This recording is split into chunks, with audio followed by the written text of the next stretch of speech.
that falls, a flower grows. I believe that somewhere in the darkest night a candle glows. I believe for everyone who goes astray, someone will come to show the way.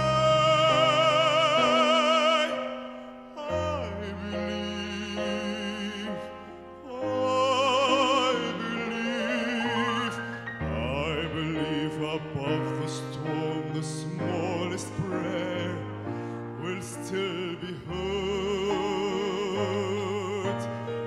I believe that somewhere in the great somewhere hears every word. Every time I hear a newborn baby cry, or touch a leaf, or see the sky, then I know I believe. ومن خلف الحبات الوادعات تزهو جنات، ومن خلف الليل العاتي الأمواج يعلو سراج،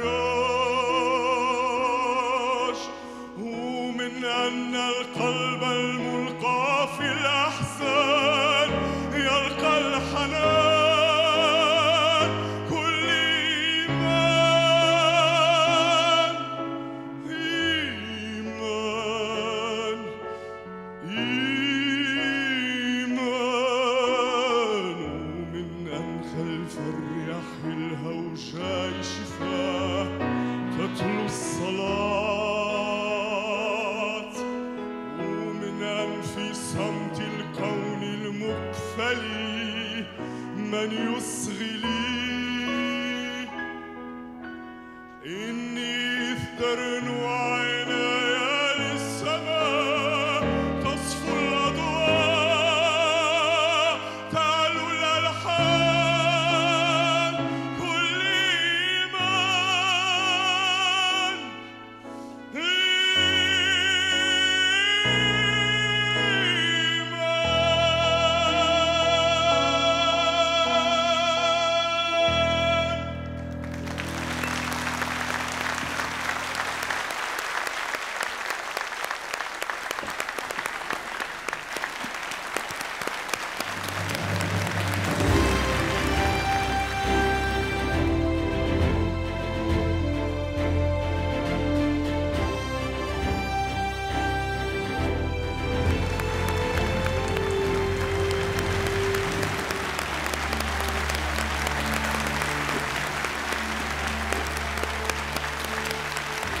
مساء الخير.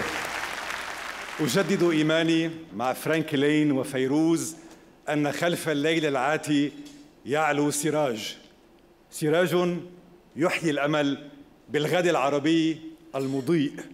وأجدد إيماني بنور العلم والتقدم، لا بنار تحرق البلاد والأفئدة.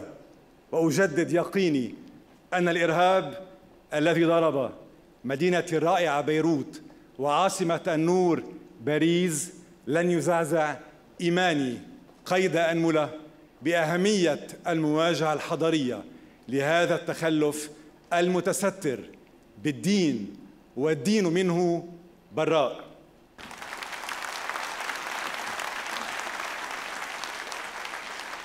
وها أنا رغم الدماء المراقة والحزن الضارب في أعماق القلب أجدد وقوفي على منبر تكريم، هذه المرة من دبي. ولولا إيماني العميق بهذه المبادرة لما وقفت، لما تكلمت، لما تبعت المشوار الطويل معكم على مدى 6 أعوام ملؤها العزم والأمل.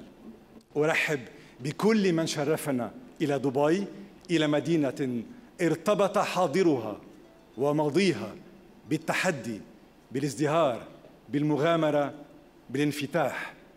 دبي نموذج يحتذى في زمن عربي تتساقط فيه المدن والقرى ركاما فوق رؤوس أهلها وأطفالها، وتدك المعالم الحضارية بأسلحة الجهل والتعصب والجنون.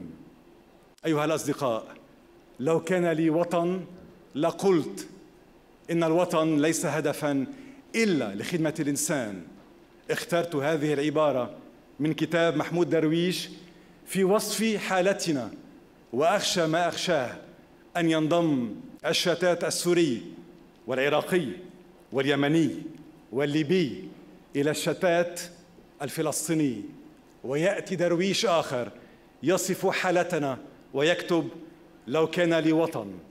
أيها الأصدقاء، لتكن أوطاننا على صورة مبدعين، لتكن أوطاننا على صورة الإنجازات الكبيرة، لتكن أوطاننا صورة مكبرة لأحلام الشباب وطموحاتهم، لتكن أوطاننا مساحة تفاعل خلاق وأرض الفرص والرخاء، وليكن هدفنا الأول والأخير خدمة الإنسان. والآن إليكم ماذا صنعت الحروب بنا وماذا صنعت وتصنع تكريم بين سنة وسنة.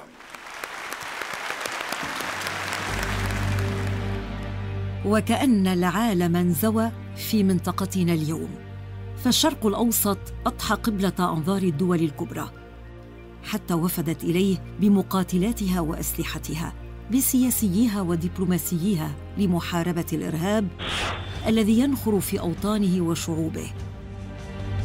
باتت سوريا قلب الحدث، ومعها لبنان والعراق. فلسطين ما زالت ترزح تحت الاحتلال، بينما نار الحرب لم تنطفئ في ليبيا واليمن. مصر لم تخمد ثورتها، تونس لم تقطف ياسمينها بعد، وبعض الشظايا أصابت دولاً عربية عديدة. مقابل هذه الصورة القاتمة عن أوطاننا هناك صورة مشرقة تصر تكريم على أظهارها كل سنة. مقابل اليأس والإحباط هناك أمل وتحقيق لإنجازات صنعها رجالنا. هناك نساء انتفضن على الواقع الأليم فأحدثن تغييراً جذرياً في مجتمعاتهن. لأجل هذا ولد التكريم، وستبقى المحطة السنوية التي منها تنبعث روح النهضة والتغيير، المحطة التي توجه أنظار العالم إلى رواد خطوا مجداً لأنفسهم ولأوطانهم العربية. تكريم وجدت لتقول إننا في موطن الريادة والتطور في كل المجالات. لعلها ليست صدفة أن تكون دبي مكان القطاف هذه السنة. هذه المرة أيضاً سنكون شهوداً على الإبداع، على مجموعة من رواد جدد تم اختيار أسمائهم من بين مئات الملفات. كان قد بدأ فريق العمل بفرزها ما أن انتهى احتفالنا الخامس الذي أقيم في مراكش المدينة الحمراء. وقد رفع الفريق لائحة الأسماء إلى المجلس الاختياري المؤلف من أصحاب الاختصاصات، فأعد قوائم مختصرة للمرشحين للفوز نابذين كل تفصيل عرقي أو ديني أو سياسي. وكانت الترشيحات مشبعة بميزات الريادة والابتكار عن كل فئة. في النسخة السادسة لحفل جوائز تكريم سافرت الترشيحات إلى العاصمة البريطانية لندن، حيث التأم المجلس التحكيمي واختار الفائزين لهذه الدورة عن كل من هذه الفئات بعد نقاشات طويلة، لتنطلق من بعدها التحضيرات بكل قدم وساق للاحتفالية السنوية الكبيرة. آمنت بمبادرة تكريم جهات مختلفة تحولت إلى شريكة في تسليط الضوء على التميز، هي الشركاء استراتيجيون أودمار بيغي، أيماك فوستر ويلر، تحالف رينو نيسان، السلام العالمية، نسمة القابضة، مدينة الملك عبدالله الاقتصادية، مجموعة غانم بن سعد آل سعد وأولاده القابضة، شركة اتحاد المقاولين. رعاة الحفل مجموعة فالكون، أومنيكون دبي، فقير فيرتيليتي سنتر، سهام جروب، أطلس تيليكوم، دو، لا سيران، طيران الإمارات. والشركاء الإعلاميون CNN، TV5 موند، فرانس 24، سكاي نيوز أرابيا، CNBC عربية، روتانا خليجية، ألفا، المستقبل، رؤيا، الحياة، البيان، الإمارات اليوم، النهار، الأنباء، الصباح، لوريون لوجور، ليكونوميست، أرابيز، أموال، نيو أفريكان، أفريكان بيزنس، هي، صانعو الحدث، ترندز، لها، مونتي كارلو الدولية، RFE، الوطن العربي، أيمي إنفو، ومضة. تأبى تكريم أن ترخي السدول على أي احتفال لها من دون الانحناء أمام شخصيات طبعت المجتمع والعالم بإنجازات سوف يشهد لها المستقبل بقدر ما يشهد لها الحاضر، فتقدم لهم جائزة إنجازات العمر. ها نحن نرفع الستار هذا العام من جديد ليرتاح مجسم تكريم بين أياد عرف أصحابها كيف يحدثون التغيير في المجتمعات كما في الأوطان.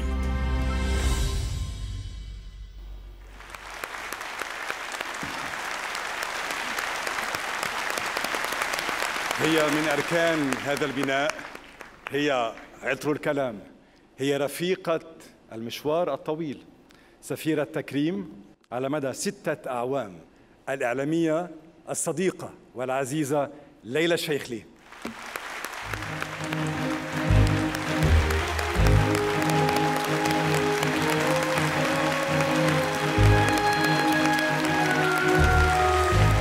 حياكم الله جميعاً. شكراً ريكاردو، شكراً لأنك آمنت بهذه الفكرة بقلبك وعقلك. تعبت، ثابرت، تحديت حتى وصلنا إلى الدورة السادسة. وربما ليست هناك مدينة في العالم تقدر معنى وحجم التحدي والإنجاز مثل هذه المدينة التي نقف فيها اليوم.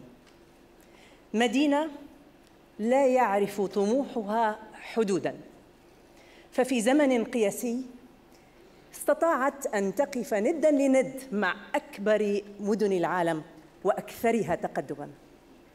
إذا اعتقدت للحظة أنها قدمت لك كل ما لديها، أعد التفكير، لأنها ستقول لك لا لا لا، هي مدينة تصر على أن تدهشك، بل هي مدينة إيقاعها الدهشة. قد يقول قائل: كل من يملك المال يستطيع أن يدهش، أمر سهل.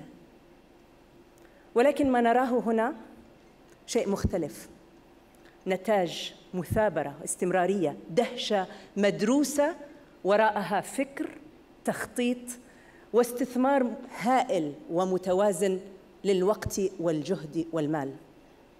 فما أجمل أن نحتفي بالإنجاز العربي في دبي. شكراً دبي، شكراً.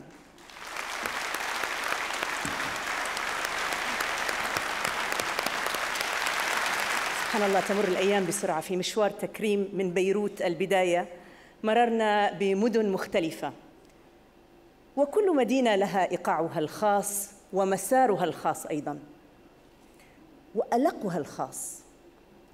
والله وحده يعلم كم نحن بحاجة إلى الألق اليوم لنواجه هذا الكم من التعتيم والظلام، الظلام الذي يحاول أن يطمس حقيقتنا، يحاول أن يغتال أحلام شبابنا. 6 أعوام كان وما زال سلاحنا الوحيد أن نرفض الاستسلام، أن نسلط الضوء على وجوه مضيئة أصلاً وأسماء لامعة وأدمغة تحاكي العصر بل تسبقه أحياناً. 6 أعوام لم نتعب، لم نيأس، ولن نتوقف بإذن الله. أيها الحضور الكريم، الأهل لكل تكريم، أيها الأصدقاء الوافدون من جهات العالم الأربع، دعونا الآن نبدأ سهرتنا بجائزة الإبداع العلمي والتكنولوجي. أدعو السيدة ياسمين كاظمي والمهندس مارون سمعان للصعود إلى المسرح، فليتفضلا.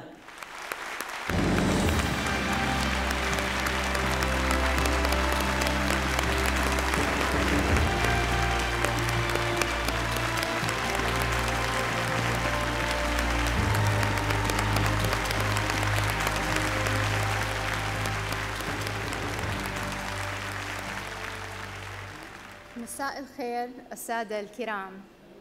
I stand here before you this evening with a tender heart from the passing of my father, Mujid Kazemi, a few months ago. 4 years ago in Doha, my father received the Takrim Award for science and technological achievements, and his legacy and contributions to the Arab world are sure to live on. Tonight, I am here to present another giant in the science arena. The spotlight is shining on an Arab researcher and scientist who is leading the fight against cancer. والآن نتعرف على المكرم الأول. أن تصبح طبيباً فقد تحقق الحلم، أما أن تصبح طبيباً ناجحاً فقد تحققت المعجزة. هو طبيب ناجح، وهو أستاذ وباحث ورائد، وهو قبل كل شيء إنسان. أصله من بلاد الأرز، ولد في بوسطن، شب في بيروت، هاجر إلى نيويورك، نال شهادة في الطب هناك، وتابع تدريبه في الطب الداخلي، وحاز رتبة الزمالة في أمراض الدم والسرطان، وكان عضواً في الهيئة التعليمية لمركز MD أندرسون للسرطان في جامعة تكساس، وانضم في عام 2003 إلى معهد وينشيب للسرطان في جامعة إيموري في ولاية جورجيا الأمريكية، وكان ما كان. في إيموري أمضى الطبيب دزينة أعوام من عمره، عين في خلالها عميداً تنفيذياً مشاركاً في الأبحاث، ومن هناك انطلق في طرح نظريات وفي دحض نظريات. بحث وغاص وغار في سرطان الجزيئيات، محولاً النظريات إلى واقع تجريبي، محققاً مع فريق العمل تقدماً في أبحاث سرطانات الرئة والقصبة الهوائية والجهاز الهضمي العلوي، وفي شخصنة الورم السرطاني عبر فحص جديد يجعل من كل مريض سرطاني حالة، ولكل حالة علاج.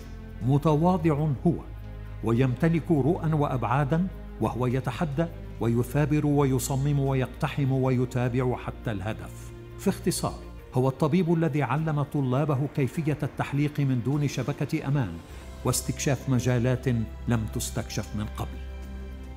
انتخب الرئيس السادس عشر للجامعة الأمريكية في بيروت. أمنيته أن تقارن الجامعة التي تسلم اليوم مهامها نفسها مع الأفضل، مع الصين ربما. لما لا، ما داموا هناك في الصين يقارنون أنفسهم مع الأفضل. فليبسط طلاب الطب أجنحتهم وليحلقوا بلا خوف، فها هو رائد الإنجاز العلمي والتكنولوجي قد حط هنا.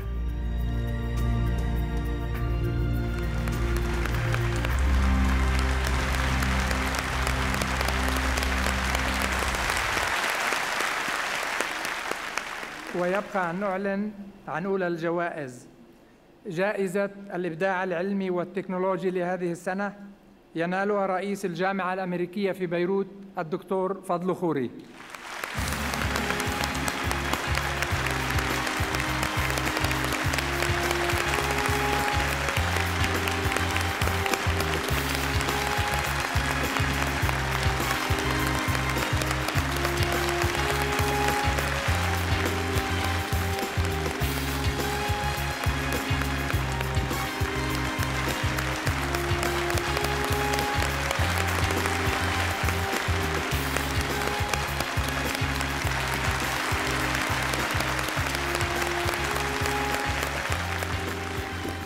شكراً. حنجرب بالعربي ما تواخذونا. أول شيء بدنا نشكر تكريم وريكاردو كرم لهالشرف الكبير، ونشكر الفريق العلمي، لأنه الطب والعلم ما بينعملوا بمستوى عالي كأفراد، فالفريق المتميز اللي صح لنا نشتغل معه بأمري بقيادة زميلنا وشريكنا الدكتور هاين فو. ونشكر عائلتنا، بالأخص مرأتي الدكتورة لميا خوري وأولادي ليلى ورجاء وريا، ونشكر المرضاء الكثيرين اللي أمنوا لنا وساعدونا ورفعوا لنا معنوياتنا لنقدر نتقدم بالطب. بس بنحب ننهي الكلمة ونشكر الجامعة الأمريكية في بيروت، اللي انطلقنا منها من 33 سنة، وعطتنا الفرصة إنه نرد الخير نرد العمل. نشكركم. شكرا. ألف مبروك. مبروك دكتور فضلو. دكتور فضلو خوري الفائز بأولى جوائز تكريم لهذا العام. وشكراً طبعاً للسيدة كاظمي والمهندس مارون سمعان. دقائق قصيرة لاستراحة إعلانية، بعدها نعود لمتابعة الحفل السادس لتكريم.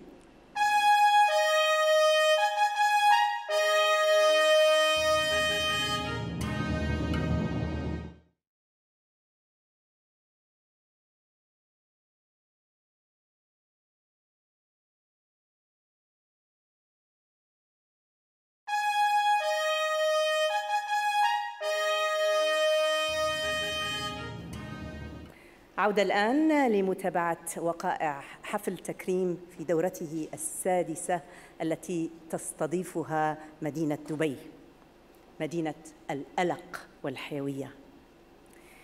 إذن بعد جائزة الإبداع العلمي والتكنولوجي التي نالها رئيس الجامعة الأمريكية في بيروت الدكتور الباحث فضلو خوري، الآن إلى جائزة المبادرين الشباب. ولعل كلمة مبادرة وشباب عندما تجتمعان في جملة واحدة أوتوماتيكياً تبعث الأمل والتفاؤل كأن جرعة من الأكسجين. أدعو الآن السيد مازن تمار والدكتور العنود الشارخ لإلقاء ضوء على اسم مضيء. المسرح لكما.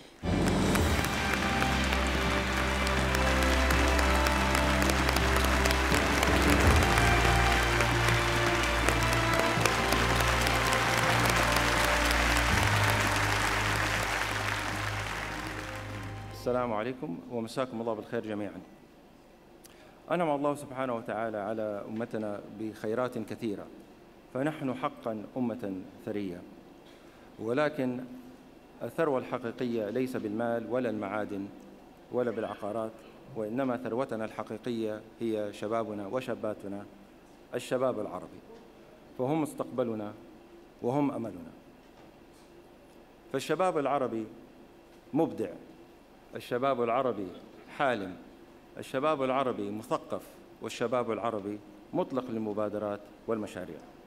وها نحن اليوم نجتمع مرة أخرى وتحت مبادرة تكريم لنكرم شبابنا المبدعون ونشكرهم على جهودهم ونقول لهم أننا سندعمهم حتى يكملوا مسيرتهم ويحققوا أهدافهم. وشكرا. لأن المرأة نصف الحياة أمسك بيدها ومشى وراءها. أيقن منذ نعومة أظفاره أن الكائن من كان عليه أن يعمل ويربح، فنزل إلى الشارع وهو ابن 6 سنوات وباع أكواب الليمون البارد واشترى بثمنها دراجة هوائية وانطلق. ناضل في بداياته سعيا إلى الوظيفة المناسبة، ويوم وجدها وتفوق عاد واندفع في أحلامه مذيلا إياها بقضية تاء التأنيث جنس حواء، الأنثى التي تتعلم، تتفوق، تحلم، لكنها تنتهي مهنيا في البيت. أسس عام 2011 جلو وورك، أول منظمة متخصصة في المملكة العربية السعودية تربط بين الباحثات عن عمل وأصحاب العمل، طارحا عبرها بصوت عال سؤالا: لماذا تثقفون أيها الرجال السعوديون بناتكم؟ سؤال حرك المشاعر وأنتج حراكا في سلوكيات اجتماعية كانت راكدة. حلق بجلو وورك وحلقت معه بأفكاره، ونجحا معا في 4 سنوات في تأمين أكثر من 10,000 وظيفة نسائية لسيدات سعوديات والحبل جرار. نجح هو في اختصار في جذب استثمارات ضخمة لشركته الناشئة، واختير قائداً عالمياً شاباً من قبل المنتدى الاقتصادي العالمي لعام 2004. رائد هو، ناجح ومؤثر هو، وهو وثق منذ البداية أن الريادة لا ولن تكون إلا بالتفكير في أفكار خارقة تغير طبيعة منتج أو خدمة أو قطاع أو السلوكيات، وهذا ما كان.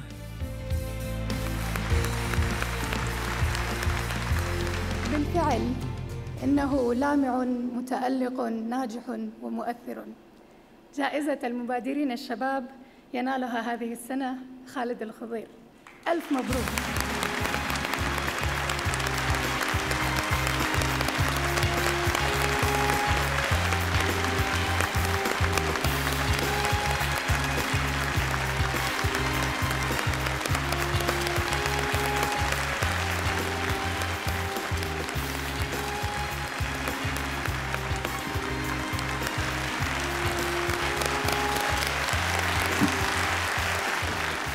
بسم الله الرحمن الرحيم. السلام عليكم ورحمة الله وبركاته. صراحة يعني بس عندي يعني كلمة صغيرة حاب أشكر فيها الأخ ريكاردو والجائزة هذه، إنها أعطتنا منصة إنه نوصل صوتنا للعالم، وبإذن الله وإن شاء الله إنه العالم ممكن يشوف تجاربنا إحنا كشباب في المنطقة العربية ويأخذها كتجربة يستفيد منها، ونكون احنا مثال لهم بإذن الله. السلام عليكم ورحمة الله وبركاته.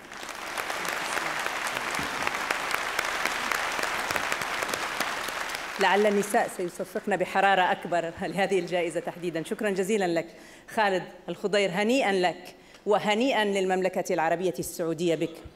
يهمني الإشارة إلى أن جائزة المبادرين الشباب هذه تحظى بالدعم والاحتضان من مدينة الملك عبد الله الاقتصادية. السيد مازن تمار والدكتور العنود الشارخ، شكراً أيضاً لكما على تشريفكم. من بريق العمل الرائد ننتقل إلى فضاء آخر ومجال مختلف مع جائزة التنمية البيئية المستدامة. يقدم الجائزة والمكرم السيد إلي خوري والسيدة نادين ليلات، فليتفضلا.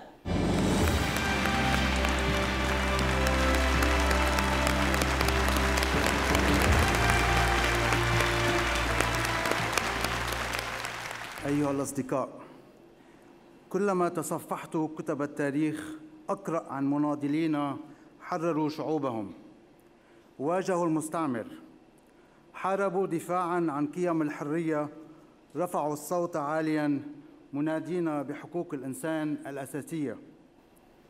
وفي هذا الزمن العربي توسعت أطر النضال، وشخصياً أميل وأنحاز إلى النضال السلمي دفاعاً عن قضايا لا تقل أهمية عن القضايا السياسية والمطلبية. فأن تكون اليوم مثلاً مناضلاً بيئياً في لبنان أو مصر أو تونس أو أي بلد عربي، فأنت تؤسس لغداً أفضل وتساهم في صنع حياة أفضل. فتحية لكل الجمعيات المناضلة بيئياً وتنموياً والتي تستحق التقدير والتكريم. شكراً. لأن يد الله مع الجماعة تلاقت الأيادي في تأسيسها، ولأن البيئة نظيفة المدماك والأفق جندت الجماعة نفسها في سبيل هواء نظيف ومياه نظيفة. 60 مجموعة بيئية لبنانية وضعت اليد باليد في عام 2012 وانطلقت في رحلة ال1000 ميل. ولأن البداية تحلو مع من عزف سر الانطلاقة الأولى بجيتار وكلمة ونوتة، انتخب مؤسس جمعية أرض لبنان أول رئيس لها وانطلقت الثورة الخضراء. نجحت الجماعة فعلا في فتح ملفات كبيرة وفي مواجهة تحديات هائلة، في ملف الصيد، في ملف النفايات، في ملف المياه، وفي قضية ردم البحر، وكلها ملفات بيئية سياسية، والبيئة تحتاج إلى الجرأة في مواجهة السياسات الوطنية الفاسدة. لماذا استحقت أن تقف الليلة هنا؟ لأنها أثبتت في 3 أعوام أن النضال في سبيل الحق حق، ولأنها نجحت في التصدي فأوقفت سدوداً تؤذي بدل أن تروي، ونظمت أكبر عريضة لمكافحة الصيد العشوائي، وأخذت مواقف لا يجرؤ عليها إلا من كان مناضلاً بيئياً نظيفاً. ومن قلب السواد البيئي الكارثي في جنبات بلاد الأرز المهددة أشجارها بالانقراض بفعل ارتفاع الحرارة، قررت إضاءة شمعة في العتمة. هي قررت، هي تحركت، وهي هتفت، لا للمطامر، لا للمحارق، لا للردم، لا للصيد العشوائي، لا لنحر الطبيعة وقتل الطيور، لا لتسميم الأرض، ولا وألف لا للفساد البيئي. فاستحقت أن تسمى الليلة The Winner.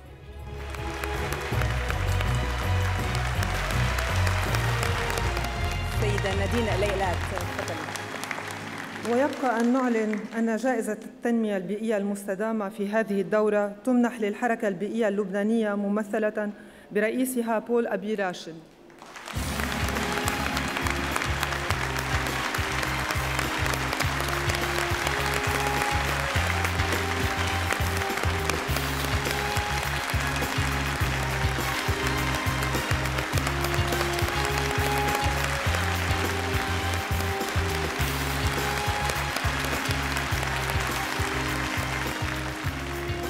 مساء الخير. عادة تمنح جائزة لمن أنجز عمل، اليوم تمنح جائزة لحركة بيئية لازالت في صلب المعركة.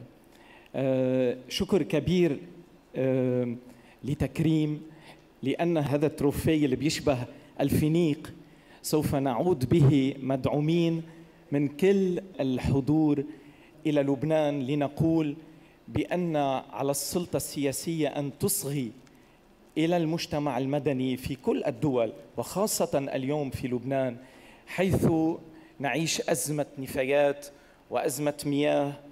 فشكر كبير ل60 جمعية. أنا اليوم عم بستلم هالجائزة عن 60 جمعية بيئية، فريق عمل هو كان الداعم الأول لنقدر نوقف بوجه مشاريع فعلا كبيرة جدا. وبتعرفوا أنه يلي بيوقف بوجه مشاريع داخل فيها تمام نقول المافيا، نقول بيكون في يعني في صعوبات كبيرة، بده يكون في شطارة وشجاعة ليقدر الواحد يواجه هالأمور. أنا بدي أشكر تكريم وخاصة الجهات يلي رشحت الحركة البيئية، وشكرا لكم. ألف مبروك بول أبي راشد، رئيس الحركة البيئية اللبنانية من أجل بيئة صحية وسليمة. وأعتقد أننا جميعا نتمنى لك نجاحا مستداما في مواجهة المافيا وغيرها كما أشرت. وأشكر طبعا السيد إيلي خوري والسيدة نادين الليلات على وجودهما معنا في هذا الحفل. ننتقل الآن إلى جائزة الابتكار في مجال التعليم، يقدمها السيد جواد قصاب والدكتورة سلوى غدار يونس، فليتفضلا.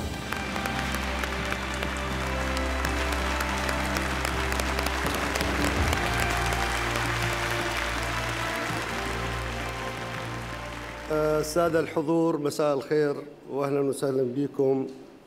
زمان كنا من التعليم كان يبدأ من اللوحة الخضراء إلى الطباشير، وكنا على طاولات اللي كانت عبارة عن خشب وكثير متواضعة. اليوم في تطور كبير،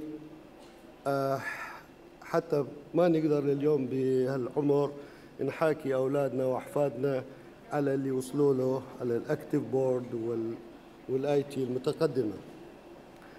الأولاد أيضا تقدموا بهذا المجال سريعا جدا، وعندنا اليوم شابة متميزة تحاكي الأطفال والأولاد بطريقة متطورة جدا.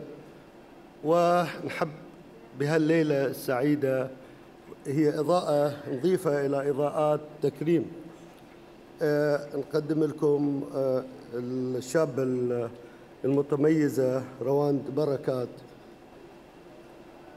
كانت أمام أمرين، إما أن تغضب لأن الحياة حرمتها أمراً، وإما أن تشكر الله على ما أعطاها إياه. كفيفة البصر هي، لكنها تملك بصيرة جعلتها ترى بالعقل والقلب ما لا يراه حتى النسر. انطلقت في العمل التطوعي وهي بعمر الورد، ودرست الفنون المسرحية واعتلت الخشبة ومثلت وأخرجت ودربت وحلقت في كل ما صنعت وأدت. حصلت على منحة مؤسسة الجنة، ثم نالت جائزة الملك عبدالله للتميز الشبابي، ثم كرجت محطات النجاح كما كرة الثلج.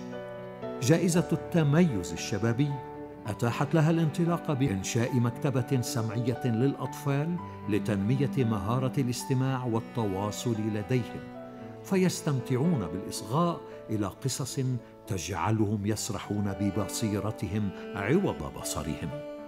وكل هذا باسم رنين. قالت العنكبوت الأم لابنها الصغير عنكوب: هيا. وها هي رنين قد وصلت إلى أكثر من 20,000 طالب وطالبة، وها قد دربت رنين أكثر من 600 معلم ومعلمة، وها قد ولدت لرنين أكثر من 150 مكتبة صوتية في كل المملكة الأردنية الهاشمية.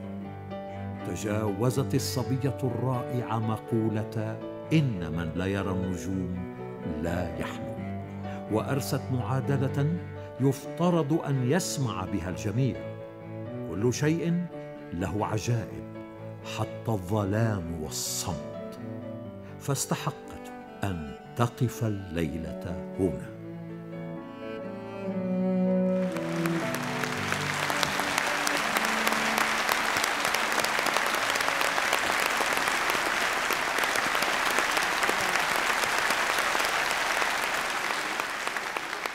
حيوا معي رنين بركات، ولها نالت جائزات الابتكار في مجال التعليم.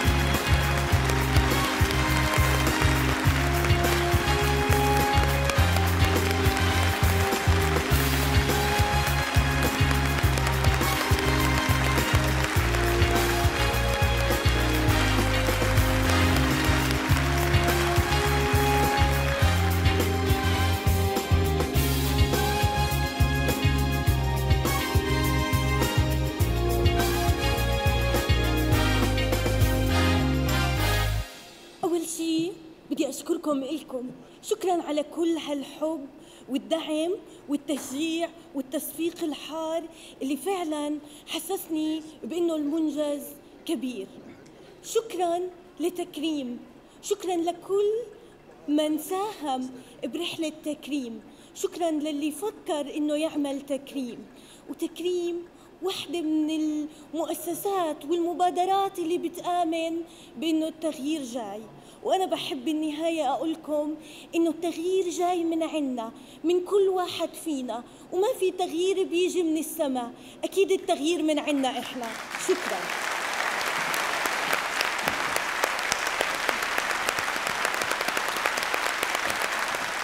روان، تستحقين كل تكريم.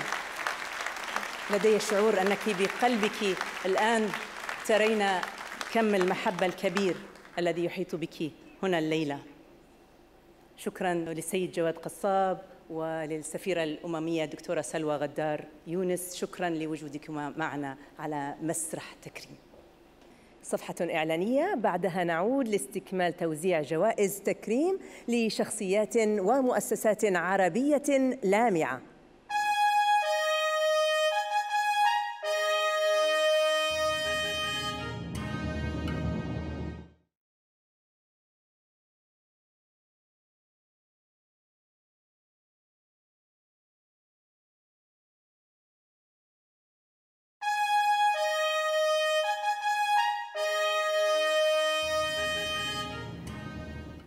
أكثر من 60 شخصية علمية وأدبية ومؤثرة في المجتمع العربي والإنساني رفعت جائزة تكريم في بيروت والدوحة والمنامة وباريس ومراكش على مدى 5 دورات. وها نحن نستكمل في دبي تكريم كل مبدع في مجاله. فمن سيستلم جائزة الإبداع الثقافي بعد قليل؟ أترك الجواب للسيد نيكولا غرزوزي والسيدة هبة فطاني، فليتفضلا.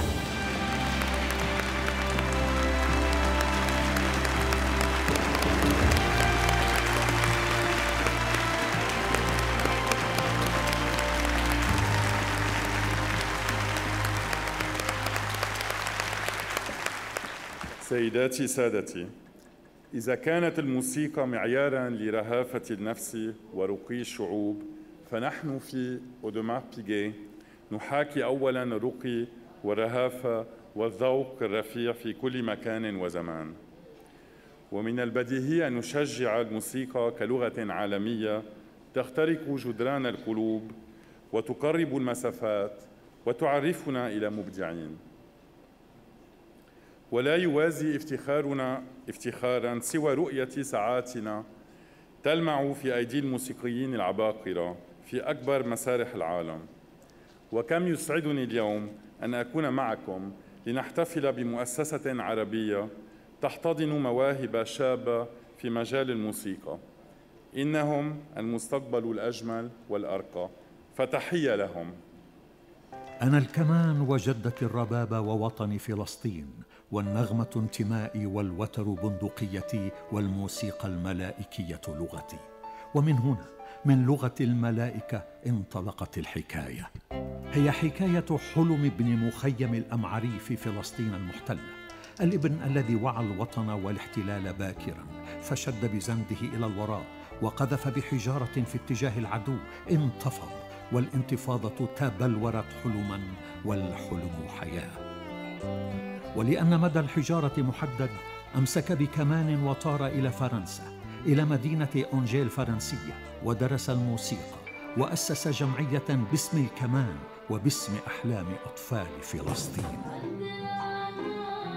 الحلم الفلسطيني الملائكي سجل جمعية غير ربحية في مدينة أونجيل الفرنسية في عام 2002، وعاد وولد شرعياً في رام الله الفلسطينية في عام 2005، وأصبح اليوم عالمياً، ويحلق فيه الآن أكثر من 500 طالب أعمارهم بين 5 سنوات و18 سنة في 6 مخيمات فلسطينية، وطلاب بالآلاف في مدارس الأونروا وفي روضات أطفال فلسطين.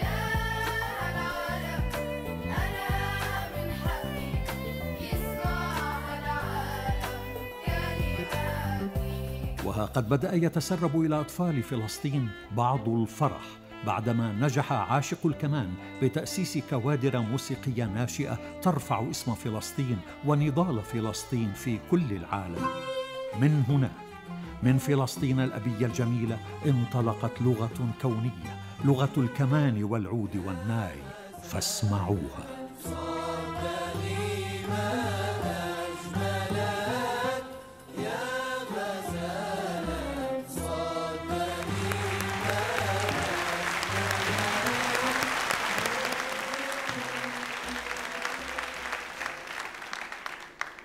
جائزة الإبداع الثقافي تمنح هذا العام لجمعية الكمنجاتي الممثلة معنا الليلة بالسيدة مها العلمي.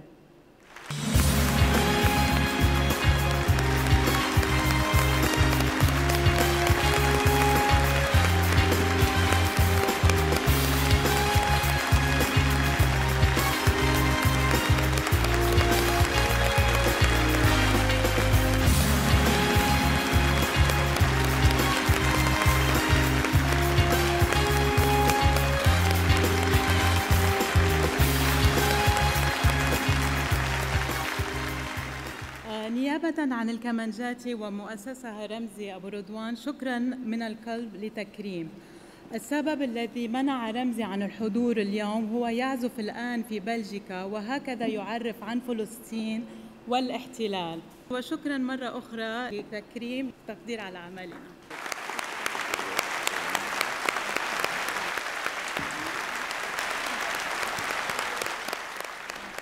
ألف مبروك لمؤسسة كمنجاتي ولمؤسسها رمزي رضوان. شكراً لحضورك، والشكر أيضاً للسيد نيكولا غرزوزي والسيدة هبة فطاني. شرفتما حفلنا الليلة. الآن جاء دور جائزة القيادة البارزة للأعمال. المهندس سمير بريخو والسيد جورج ترس سيكشفان اسم الفائز.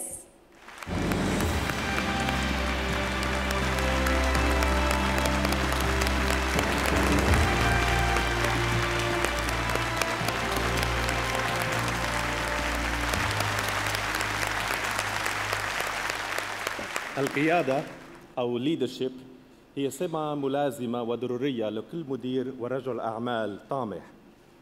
والقيادة بحسب ما أعرفه هي أما تكتسب من خلال دورات تدريبية ومناهج وتراكم خبرات، وأما تولد مع الإنسان فيتميز بروح القيادة في المدرسة والجامعة والمجتمع وميدان العمل.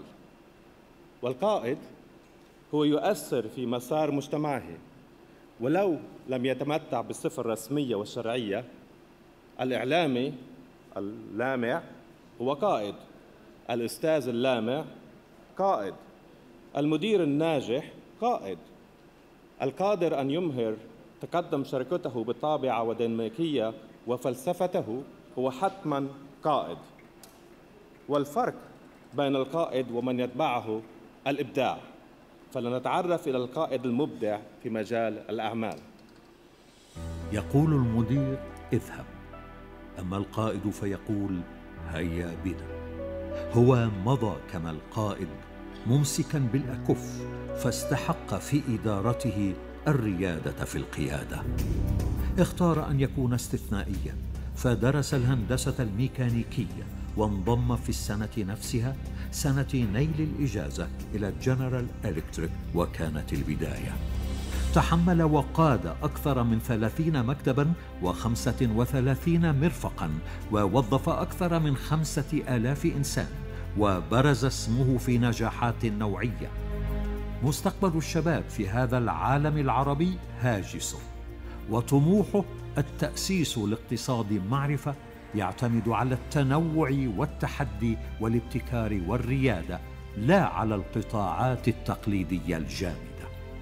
هو رائد في إرساء كل ما آمن به في فلسفة الشركة التي كبر فيها ومعها، حتى بات للاسمين معا، لاسمه واسمها، تعريف واحد: النمو والريادة. ونحن الليلة بفخر نقول: القيادة لا تذهب إلا لمن طرق أبواباً لم يطرقها سواه.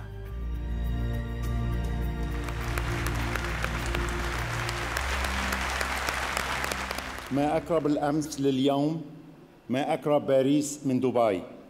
يشرفني كحائز على جائزة تكريم عن هذه الفئة قبل عامين أن أقدم جائزة القيادة البارزة للأعمال لعام 2015 إلى نبيل حبايب.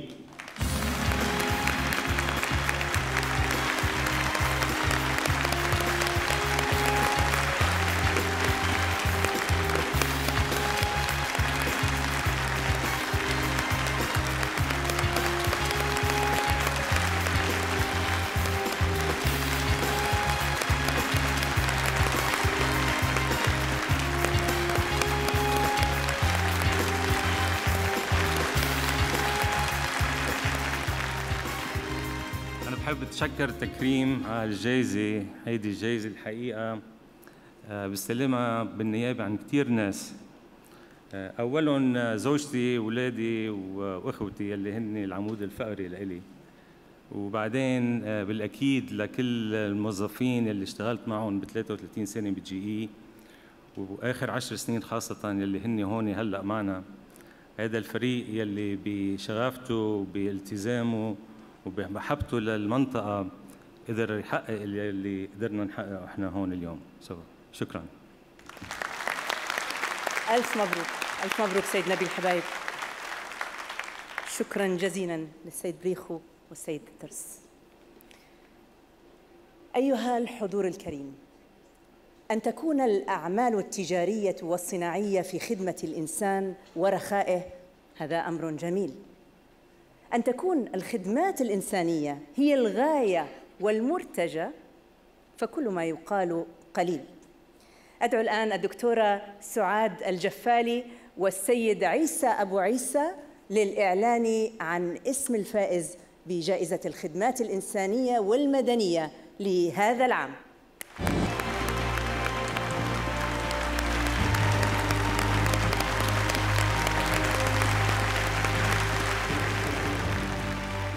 بسم الله الرحمن الرحيم.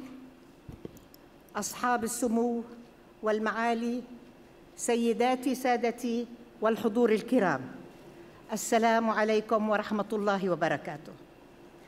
يسرني أن ألتقي بكم هذا المساء وأنا أشعر بكل فخر واعتزاز بانتمائي إلى أسرة مبادرة تكريم. وبما أنني إحدى أفراد هذه المبادرة وكوني من الفائزات بجائزة الخدمة الإنسانية سابقاً، يطيب لي أن أدعوكم لمتابعة هذا التقرير المؤثر. فتحية لمن يضيء بسمة على وجه كل طفل عليل ضعيف أو مريض. وختاماً وتطبيقاً للحديث الشريف أيضاً: إن الله في عون العبد ما دام العبد في عون أخيه. والله الموفق، والسلام عليكم ورحمة الله وبركاته. تعلمت من الأم الفلسطينية ما لم تتعلمه في كل كتب الطب، فأمسكت بالطفل المعذب ومضت تتنشق من رحيق سعادته سر الحياة. بنت جسر عبور بين اختصاص طب الأطفال والأطفال ذوي الاحتياجات الخاصة، ولأن السعادة تنتقل بالعدوى عممت هذا الميكروب الإيجابي أينما حلت، وأسست في عام 1994 مركزاً سمته مركز الطفل السعيد الفلسطيني، ناثرة عبره شحنات حب في كل الاتجاهات. هي ابنة لفتة، البلدة التي سكبت فيها الأمهات الدموع المالحة على أطفال قضوا تحت نير الاحتلال، فانتفضت وأيقنت أن بناء الجسر غير بناء الساتر، فانفتحت في حوار إنساني حتى على المحتل، رافعة عنوانين: فلسطين وأطفال فلسطين. استحقت عام 2008 جائزة نوبل للأطفال، وحصلت عام 2013 على جائزة بطل الإنسانية التي تنظمها مؤسسة آيدكس في بروكسل. أم لابنتين دانا وتالا، وهي عرابة آلاف البنين والبنات من ذوي الاحتياجات الخاصة في فلسطين الأبية. وها قد حلق معها مركز الطفل الفلسطيني السعيد إلى العالمية، وها هي تضحك من قلب قلبها في كل مرة ترى فيها عيني الطفل لا تلمعان إلا من فرط السعادة. وكيف لا وهي من قالت: هؤلاء الأطفال هم من أعطوا لوجود معنى، هؤلاء هم فلسطين، هؤلاء هم دنيا فلسطين.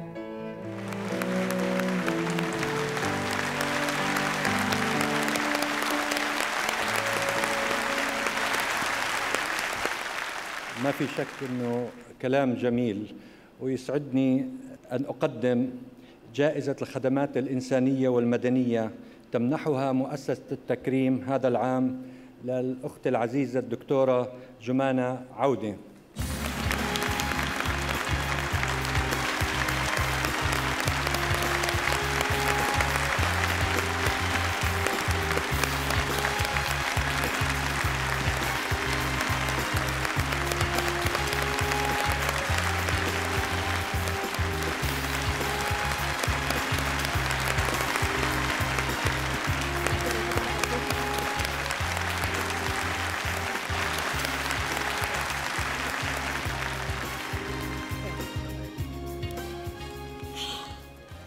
مساء الخير.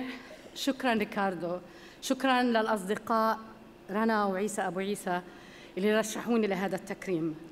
اخترت دراسة الطب لإيماني بأنني أستطيع إعادة البسمة إلى وجه طفل مريض. اخترت الطب المجتمعي وعملت متطوعة في مخيمات وقرى ومدن الوطن، وتعلمت ما لم أتعلمه في كليات الطب.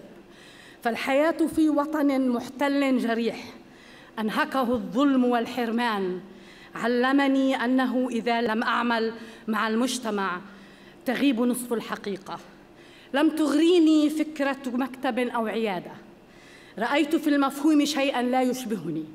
كنت دائماً أتساءل: كيف يمكن للمعرفة الإنسانية أن يكون لها أجر؟ وكيف لي وأنا التي أكرمتني الحياة بحب الأب والأم والإخوة والزوج وحب بناتي الذي لا أقايضه بأي ثمن، كيف لي أن أتقاضى أجراً بأني ساهمت بشفاء طفل، أن أتقاضى أجراً لما هو حق لأولئك الأطفال؟ اخترت أن أسخر حياتي لأطفال ينبذهم البعض أحياناً ويهملهم أحياناً أخرى، لأطفال لا يدركون أنهم مختلفون، لأهاليهم ليرحبوا باختلافاتهم، ليحتضنوا أطفالهم أولئك أبناء الحياة من ذوي الاحتياجات الخاصة، لأشاركهم درب الألم الطويل. آمنت بقول شاعرنا توفيق زياد: وأعطي نصف عمري للذي يجعل طفلاً باكياً يضحك. أمنيتي في هذه الحياة لمركز الطفل السعيد الفلسطيني دوام البقاء والازدهار. أهدي هذا التكريم لعائلتي، أمي وإخوتي وزوجي وبناتي دانا وتالا. شكراً لكم.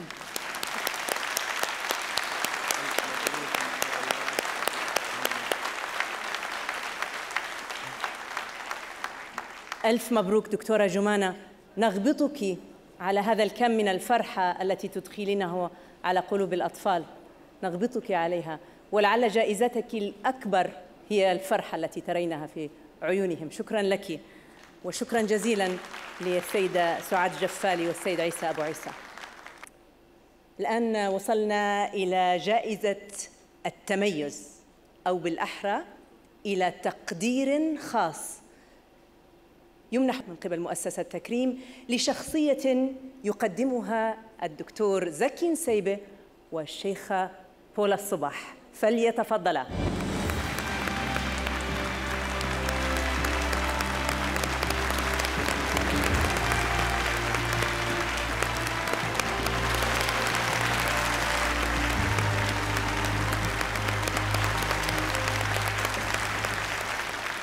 السلام عليكم ورحمة الله وبركاته. مساء الحب والعطاء. قلة من الناس تمتلك فيضاً لا ينضب من الحب والعطاء، ما يجعلك تشعر بعجزك كإنسان عربي عن الجمع بين هاتين الصفتين. وأنا لا أتكلم هنا عن البعد المادي للعطاء ولا أقلل من شأنه. الوقت، العطف، التضحية، الالتزام، الحب لا تقدر بكل ما للأرض. ونحن في تكريم نقارب بعض المبادرات والمشاريع الإنسانية انطلاقاً من هذه القيم والمثل، ونقدر عميقاً من يزرع الأمل في متاهات الحزن ويحاول بكل حب مساعدة الأطفال على تجاوز محنة المرض وتحمل أوجاعه. مساء الحب لمن نذر العمر لعمل إنساني كبير. فمن هما؟ لأن مراقبة الألم من وراء الزجاج شيء مضحك، خاضا بالقلب والنبض وكل الحواس جلجلة أطفال السرطان، ممسكين بإحكام وحب وعناد أذرع المتألمين.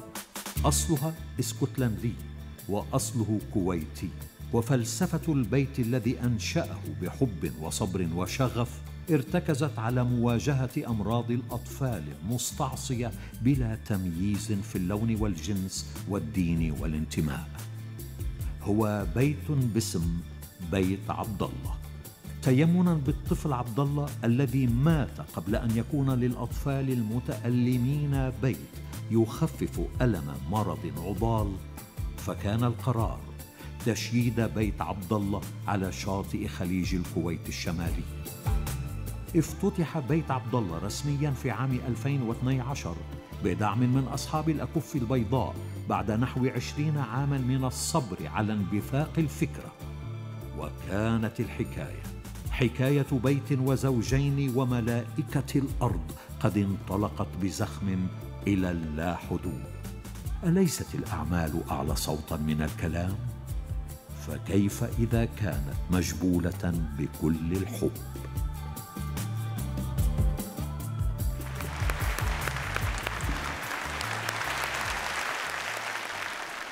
It gives me great pleasure to offer this award, a special distinction award from Takrim to Dr. Halal and Margaret El-Sayar for their great humanitarian commitment towards their society and suffering children.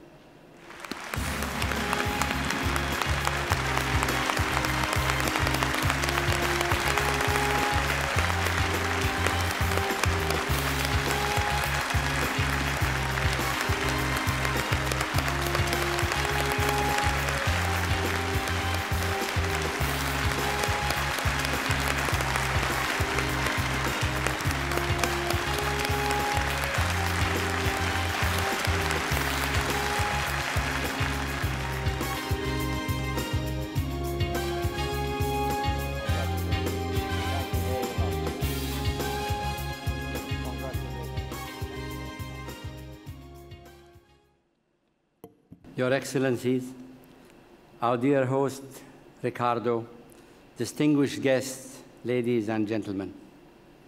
I would like to first of all to thank the Select Committee for nominating Beit Abdallah for this prestigious award.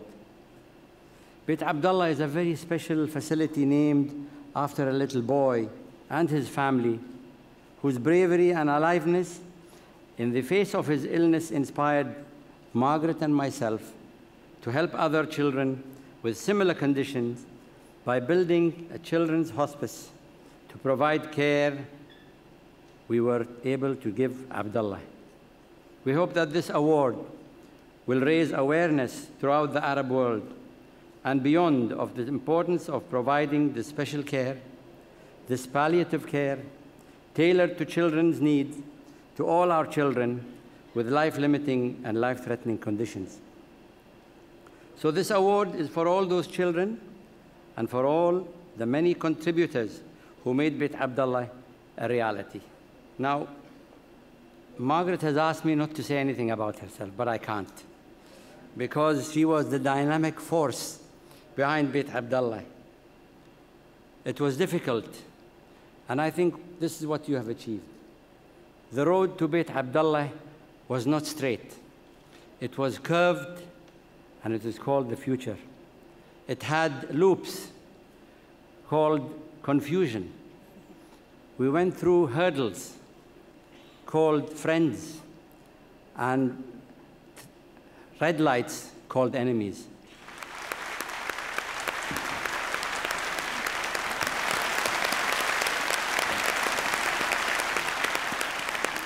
We had flats called jobs, but there was a spare called determination. There was an engine called perseverance. There was insurance called faith, and a driver called Almighty God that drove you to the road of success called Beit Abdallah. I think you deserve the applause and not me. I love you.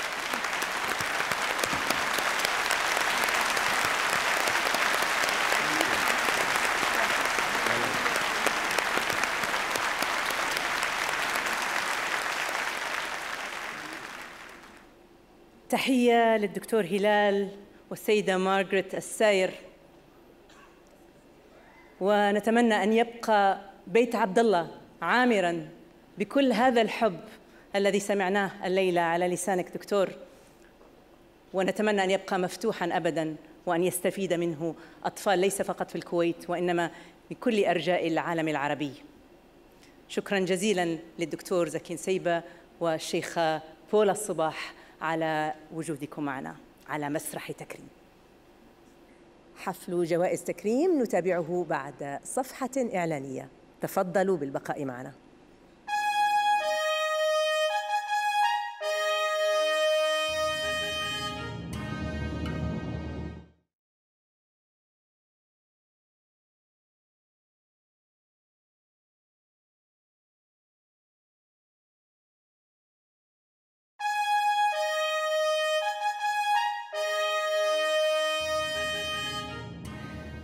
إذن من مدينة دبي المشعة كأميرة نواصل تقديم حفل تكريم في دورته السادسة.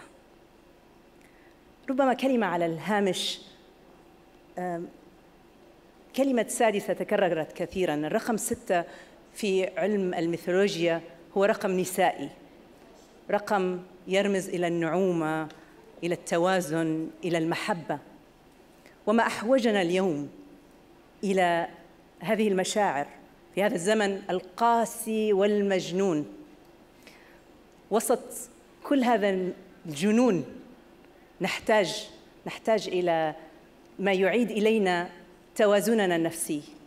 ولهذا حرصنا على أن تكون هناك فقرة فنية بدأها مغني الأوبرا مارك رعيدي بأداء رفيع سمعتموه في البداية. الآن إلى مارك رعيدي نعود في إطلالة فنية ثانية وأداء مشترك مع صاحبة الصوت الساحر المفعم بالإحساس كريستينا حداد.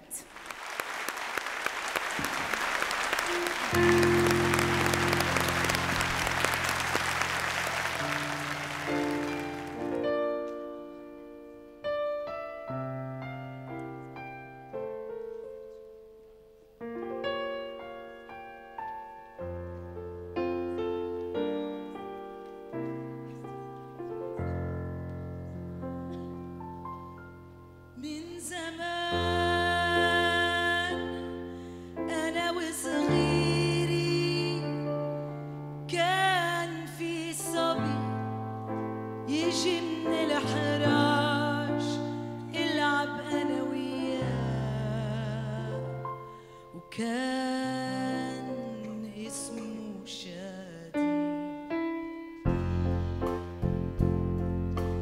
أنا وشادي لعبنا على الثلج، ركضنا بالهواء، كتبنا على الحجار قصص صغار، ولوحنا الهوى. مهما تأخر جاي ما بيضيع اللي جاي، عغفل بيوصل من قلب الضوء من خلف الغيب. ما حدا بيعرف هاللي جاي كيف يبقى جاي.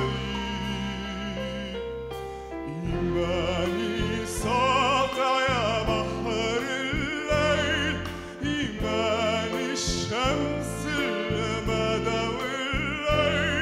ما بيتكسر إيماني ولا بيتعب إيماني. انت اللي ما بتنساني.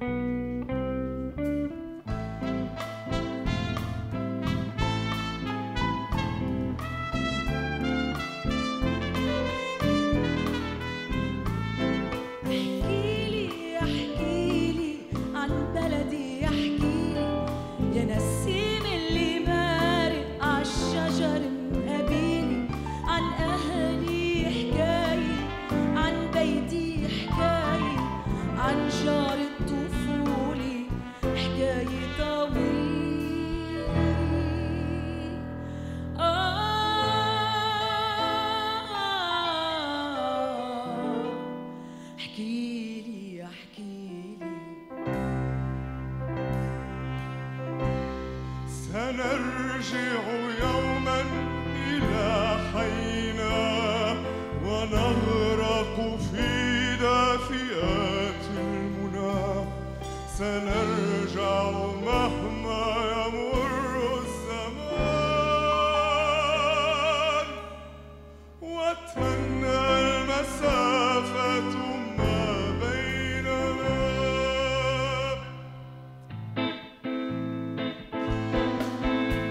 بيقولوا صغير بلدي بالغضب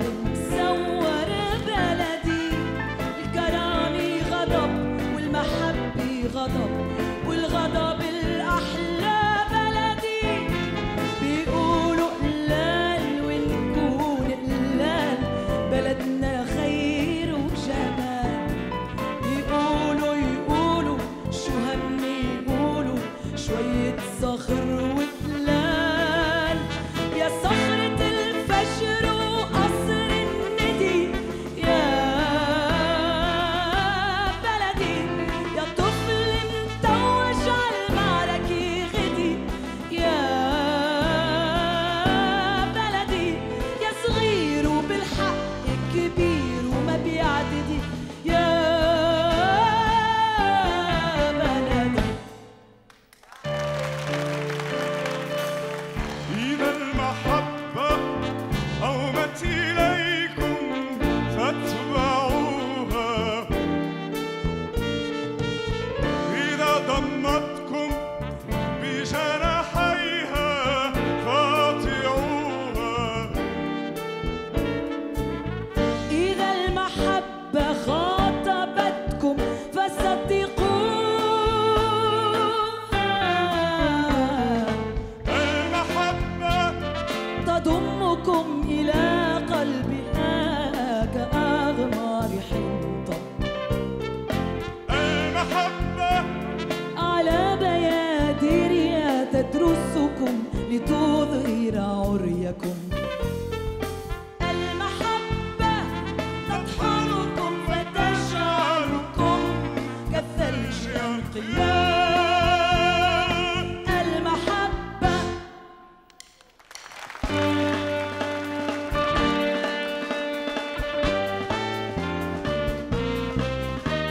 سيف فليشهر في الدنيا ولتصدع أبواكم، تصدع الآن وليس غدا. أطراس العودة فلتقرع الآن وليس غدا. الآن وليس غدا. أشراس العودة فلتقرع، أشراس العودة فلتقرع.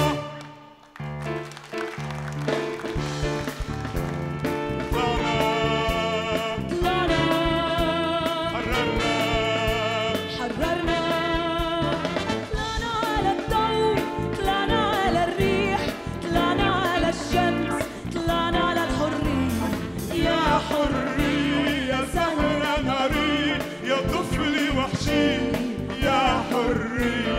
غيروا أساميكن إذا فيكن، ولون عيونكن إذا فيكن. غيروا أساميكن إذا فيكن، ولون عيونكن إذا فيكن. خبوا حريتكم بجابكم وارجعوا، ارجعوا عالضوء، عالريح، عالشمس، عالبرد، عبيان المضوية ومنسية. طلعنا على الضوء، طلعنا على الريح، طلعنا على الشمس، طلعنا على الحرية. يا حرية يا زهرة ناري، يا طفل وحشي يا حرية. هربوا هربوا.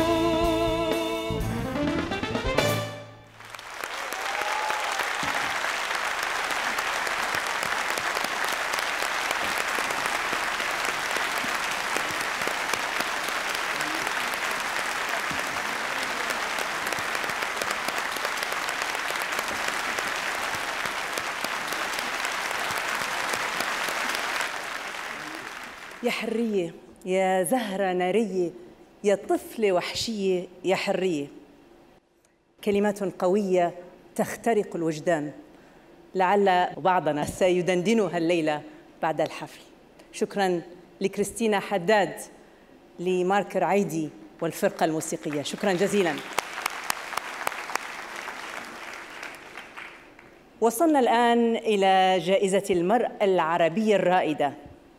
هي حتماً امرأة استثنائية. من هي؟ أدعو السيدة ماجدة السنوسي والسيد سعد بن ديدي لتقديم هذه الجائزة.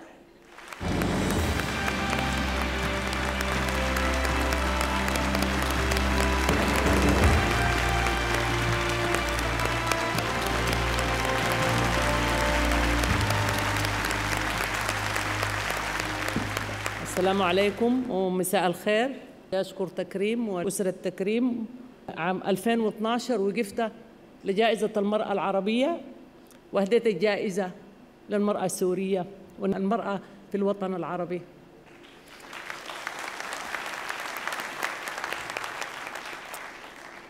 اليوم ضاعت كل النساء في الوطن العربي.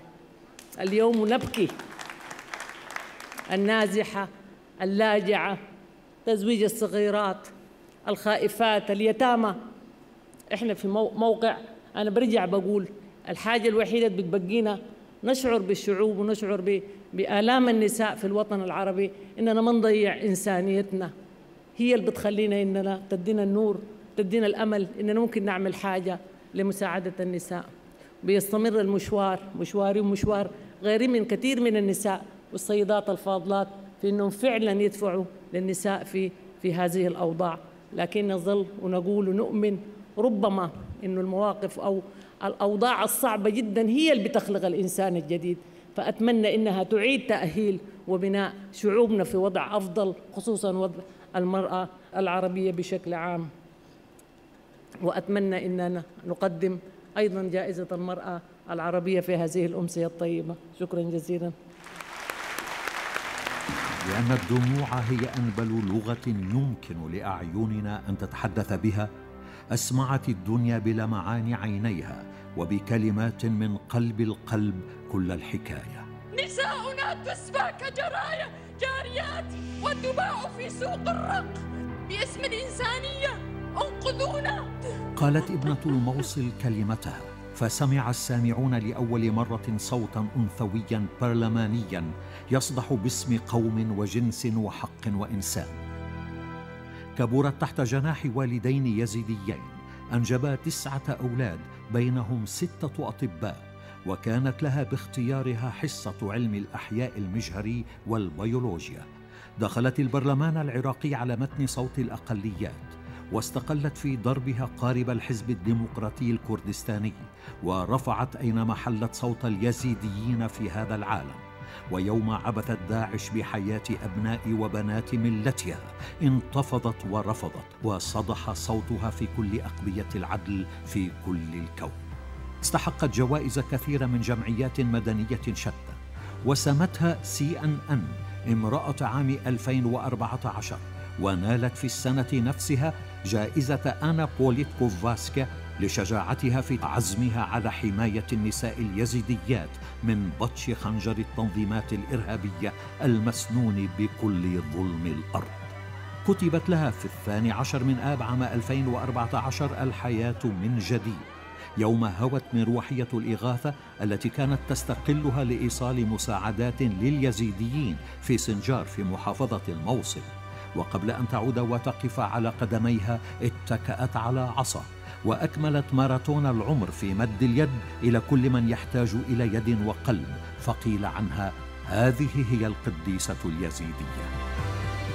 آمنت بقوة الحياة فانتفضت على الظلم، على الإبادة، على الاغتصاب والقهر واليأس والاستسلام، فاستحقت أن تكون المرأة العربية المتفوقة.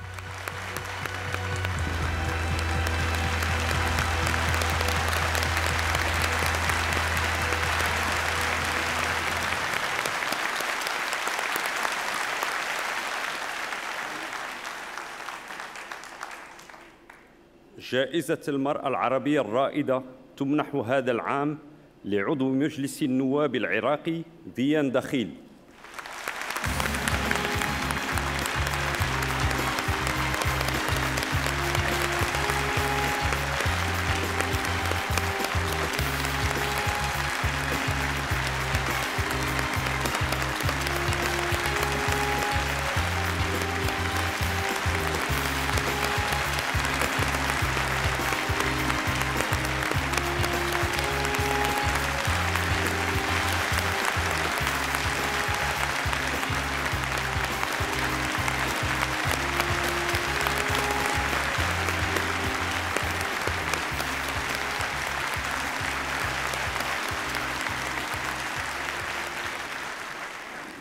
ذبح أهلي قبل عام ونصف، ذبحت النساء وسبيت، باسم الدين ذبح الأطفال والصغار. أنا اليوم قادمة لكم من كردستان، من بلد العراق، بلد الحضارة والقانون والتراث الذي دمره الإرهابيين ودمر الإنسان. ربما اختار التكريم للصدفة هذا اليوم، فمنذ عام ونصف لم أفرح، لكنني اليوم فرحة ليس فقط بتكريم بل لأن سنجار تحررت. اليوم تحررت سنجار وأنا هنا أستلم هذه الجائزة، وإن شاء الله ستتحرر بناتنا، فلدينا لا يزال 3600 امرأة وفتاة يزيدية في أيدي هؤلاء المعتدين الدواعش المغتصبين. لا يزال لدينا في العراق 3 ملايين نازح ونازحة يعيشون في أقصى الظروف تحت خيم لا يمكن أن يعيش بها البشر. لا يزال لدينا أراضٍ شاسعة مغتصبة، ولكننا نأمل أن تعود يوماً ما. شكراً تكريم، شكراً لأنكم حملتموني عبئاً آخر. أنا اليوم لست فقط صوت اليزيديين، أنا صوت كل امرأة قابعة تحت الظلم، أنا صوت كل سيدة بكت من أجل الدفاع عن حقها، صوت كل طفلة عانت ما عانت، صوت كل يتيمة لا ذنب لها إنها فقدت أهلها، صوت كل امرأة حاولت الدفاع عن أسرتها. أنا صوت النازحين، أنا صوت كل من لا صوت له. إن كنتم تقبلوا أن أتشرف بهذا اللقب. شكراً.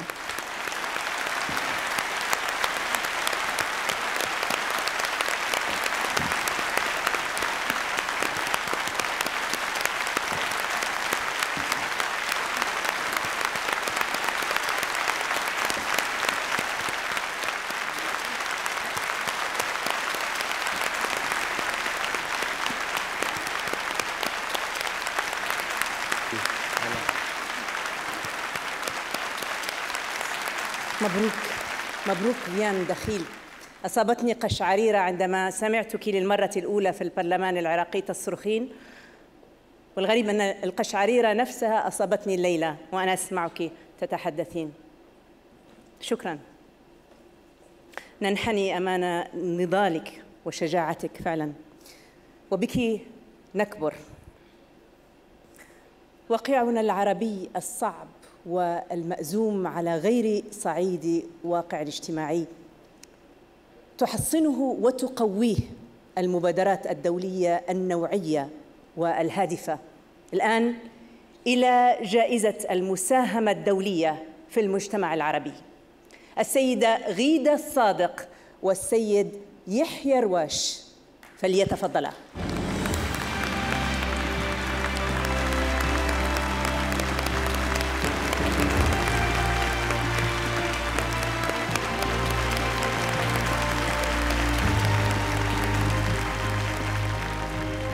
Your Highnesses, Your Excellencies, ladies and gentlemen, good evening.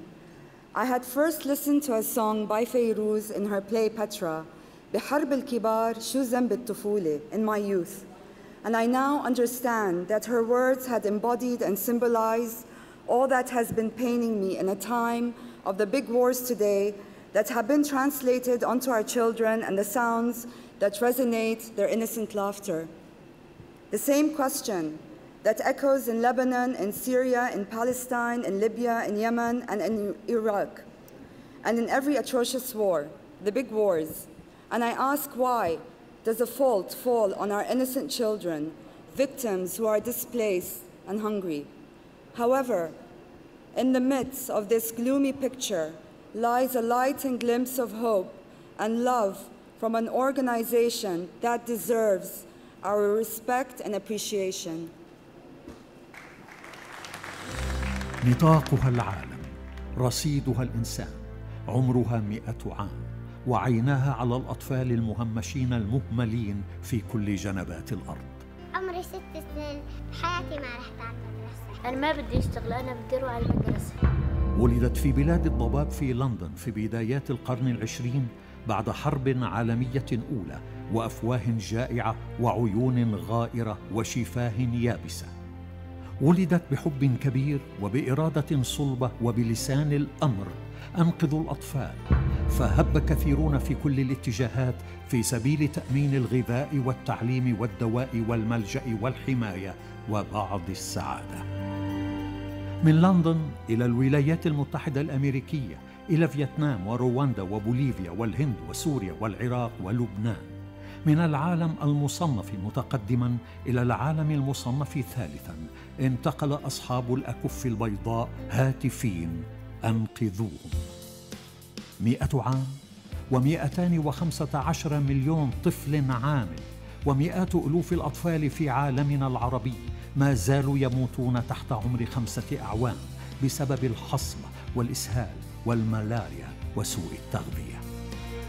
موجودة هي وقت الأزمات، وأزمات هذا العالم العربي هائلة هائلة، وأهدافها لسنين كثيرة مقبلة 3: ألا يموت طفل في خلال السنوات ال5 الأولى من عمره لأسباب يمكن تفاديها، وحماية الأطفال من الأذى والتعليم. إنها تنشط في كل الاتجاهات من أجل إحداث الفرق. إنها تنشط لإنقاذ حياة الأطفال. إنها الليلة هنا، فهلموا لتتبع صداها، فثمة عمل بعد كثير.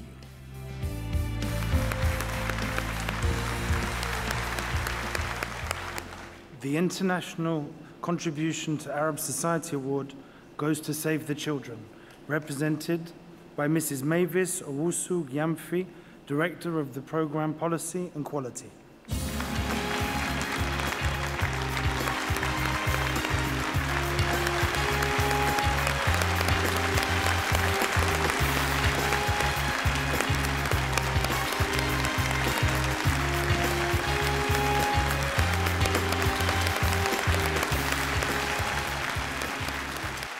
Your Excellencies, ladies and gentlemen, I stand here tonight on behalf of hundreds of my Arab colleagues who work relentlessly to ensure that we reach children most in need of our help. Last year, the commitment and passion of these colleagues enabled us to reach 2.5 million children in the Arab world, some of whom were in the most hardest to reach places. At Save the Children, we fundamentally believe that we are the generation that can stop children from dying from preventable causes. We are the generation that can ensure every child has access to quality education. And we are the generation that can ensure children are prevented from all forms of harm. We can all do it, whether we are in civil society, in business, or in government. I fundamentally believe, as does my organization, that as millions of Arab children are in crisis and are facing challenges, together we can be the generation that saves those children from a world of no hope and a future of no opportunity. So let's stand together in the name of children. Thank you very much, Takreem, for your generosity. Thank you.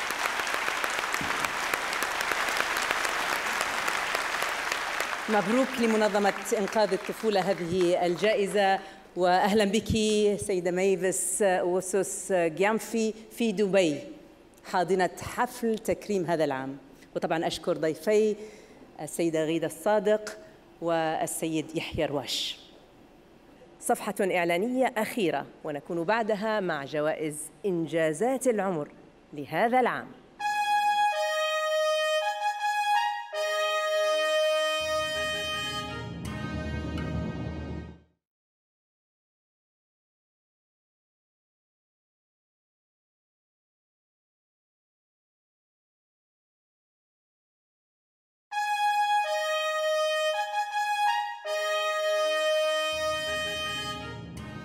إذن الآن وصلنا إلى القسم الأخير من حفل تكريم الذي تستضيفه مدينة دبي. حرصنا في كل دورات تكريم أن تمنح جوائز خاصة من خارج الفئات والترشيحات ومن خارج المسار الذي تسلكه الجوائز الأخرى، أي من دون المرور بالترشيحات وقرارات مجلس التحكيم. فإذا لمن ستمنح أولى جوائز إنجازات العمر لهذه السنة؟ أدعو سمو الأميرة عبير الرشيد والشيخ صالح التركي للإعلان عن اسم المكرم، فليتفضل.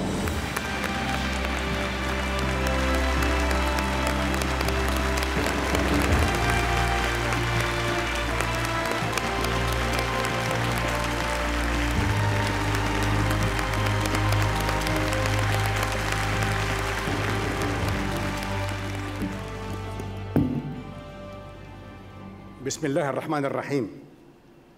بعد كل المتكلمين عن رواد العلوم والابتكار والقيادة والعمل الإنساني، أجد نفسي محظوظاً بالحديث عن شخصية مميزة تجمع كل هذه الصفات، بالإضافة إلى كونه شاعراً ومن كبارهم، وراوياً من الطراز الأول، ورجل دولة، وزيراً وسفيراً، حلو المعشر، أكاد أن أجزم أنه محبوباً ومقدراً في جميع العالم العربي والخارجي، وخاصة دول الخليج، وهو أول من تصدى للفكر الإرهابي الضال، فقد سخر قلمه في التسعينات تحت كتاب في عين العاصفة لمحاربة الفكر الإرهابي، وحاربوه وحاربهم، وكم نحن بحاجة له الآن. وفوق هذا وذاك رب أسرة مميز. شكراً. أجمل ما في الصدفة أنها خالية من الانتظار، لكن ليست كل الصدف جميلة. ولد صدفة، وماتت والدته وهو طفل رضيع صدفة، وترعرع كئيبا صدفة، والصدف علمته أن الغد شيك مؤجل، فعاش حياته وهو يردد غصبا عن الصدفة: سيكون غدا رائعا رائعا. درس القانون والعلاقات الدولية، وراح يتنقل كحمام السلام من منصب إلى منصب، فعمل أستاذاً ثم عميداً في جامعة الملك سعود، ثم سفيراً مرتين، ووزيراً في 3 من أصعب الوزارات: الصحة والصناعة والكهرباء والعمل، وهو عالم أن ما من موقف يمر بلا ثمن. أصدر أكثر من 60 كتاباً، وأثار في كل ما كتب الكثير من المياه الراكدة. جريء هو، مثير للجدال هو، وشاعر ودبلوماسي، وفيلسوف وأديب وكاتب وأكاديمي. هو في اختصار زوبعة سياسية وحراك فكري في مجتمع سعودي معاصر، وإنسان حتى النخاع. أسس جمعية الأطفال المعوقين في المملكة العربية السعودية، وعمل آخر 30 عاماً من عمره مجاناً، محولاً رواتبه كلها دعماً لها. وأنشأ جمعية أصدقاء المرضى، التي لا ولن يعرف قيمتها إلا مريض مقطوع من شجرة. منح وسام الكويت ذا الوشاح من الطبقة الممتازة، ومنح وسام الملك عبد العزيز، ومنح ما هو أهم من كل أوسمة الأرض: استحق انحناءة أطفال لا يعرفون الرياء. قال في حياة عاش فيها إنسانيته من الألف إلى الياء: مشكلتي الحقيقية ليست كثرة النسيان، بل كثرة الذكريات. وقيل يوم مات: بكته السماء، ودموع السماء كما تعلمون حياة.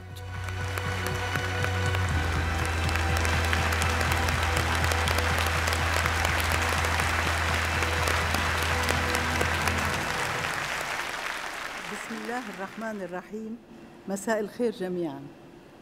أولى جوائز إنجازات العمر تمنح للراحل الكبير الدكتور غازي القصيبي طيب الله ثراه،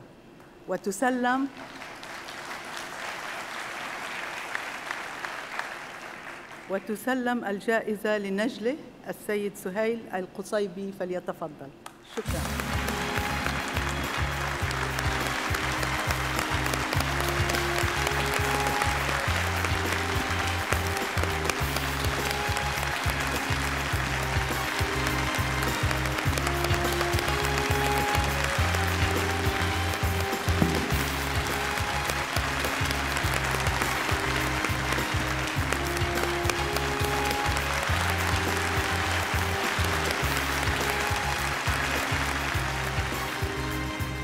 بسم الله الرحمن الرحيم. الحمد لله رب العالمين، والصلاة والسلام على سيد المرسلين. نيابة عن سيد الوالد رحمه الله والوالدة وأخوتي يارا وفارس ونجاد، أتقدم بجزيل الشكر والعرفان للأستاذ ريكاردو وإلى لجنة التحكيم على هذا الشرف الكبير. وإذا تسمحي لي أختي الكريمة، أود بس أن ألقي تحية إلى الأخ خالد الخضير. الوالد رحمه الله كان مهتم كما يعرف الكثير توظيف الشباب، وخاصة توظيف النساء، واعتقد لو الوالد كان حي لقبل رأسك، وبارك الله فيك وشكرا جزيلا. السلام عليكم ورحمة الله وبركاته.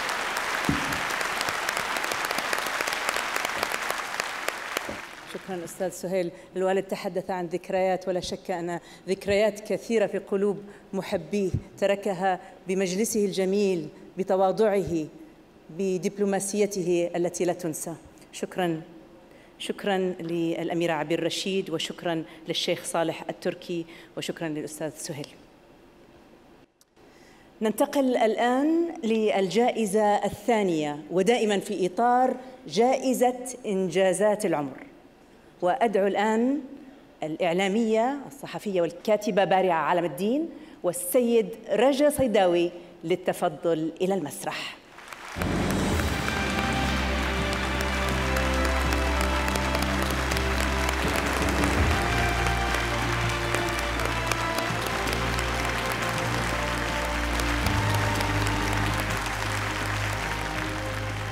مساء الخير. أنا سعيدة لأني موجودة على منبر تكريم، ولأن الحضور الأنثوي اليوم هو الطاغي في هذا الحفل، وعطاء السيدات وإنجازاتهم تحت دائرة الضوء.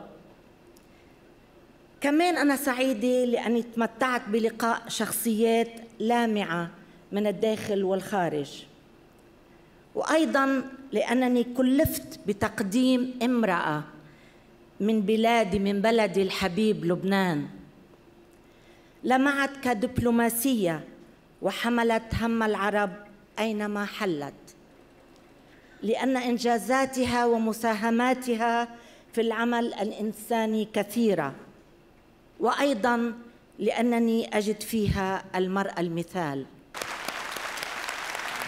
ثلاثة أمور تزيد المرأة إجلالاً: الأدب والعلم والخلق الحسن، وهي في ثلاثتها سيدة بين النساء. ولدت السيدة في لبنان في جنبات ميناء طرابلس، وأبت ألا تكون أولى في كل شيء، واستمرت كما أرادت من المهد إلى اللحد. درست في الجامعة الأمريكية في بيروت، وانطلقت إلى جامعة بيرمنغهام حيث نالت دبلوم الدراسات العليا في العلوم الاجتماعية، فكانت أول فتاة من طرابلس الفيحاء تسافر وتتعلم وتتفوق وتترك في كل حراك أثر. عملت مع منظمة الصحة العالمية عام 1948، وانتدبت وهي ابنة 23 عاماً مستشارة للبرنامج الوطني للصحة العامة في ليبيا، وساهمت في تأسيس أول مدرسة للتمريض هناك قبل أن تعود وتكلف رسمياً من رئيس حكومة لبنان رشيد كرامي لشغل منصب مندوبة لبنان في الأمم المتحدة. وابتدأ المشوار. أصبحت السيدة. تعرفت صدفة إلى رجل الأعمال الأمريكي ألمر بوبست، أغرما وتزوجا وعاشا شغف العطاء بلا حدود، فوظفا كل ما حصده من أموال في خدمة البشرية. كانت السيدة سريعة البديهة جميلة، وكان الرئيس الأمريكي ريتشارد نيكسون شاهداً على استحقاقها للجنسية الأمريكية، وهو الذي طالما أصغى إليها بإمعان، وهي تحدثه عن هذا الشرق الأوسط من وجهة نظر امرأة عربية دبلوماسية مسلمة. طرابلس استحوذت على فكرها دائما، فدعمت مؤسسات الخدمات الخيرية والاجتماعية فيها، وكلها ثقة أن عمل الخير لا يضيع أبدا مهما صغر. ساهمت في ضخ شحنات حب في بنيان الجامعة الأمريكية في بيروت، وأنشأت مركزا للثدي باسمها في مركز الجامعة الطبي، وأنشأت صندوقا لمساعدة النساء اللواتي يعجزن عن تحمل كلفة الوقاية والعلاج. عام 1978 مات ألمر، فرددت تحطم قلبي. وفي سبتمبر عام 2015 ماتت هي، فردد العالم في رثائها: موتها طريق آخر إلى الحياة.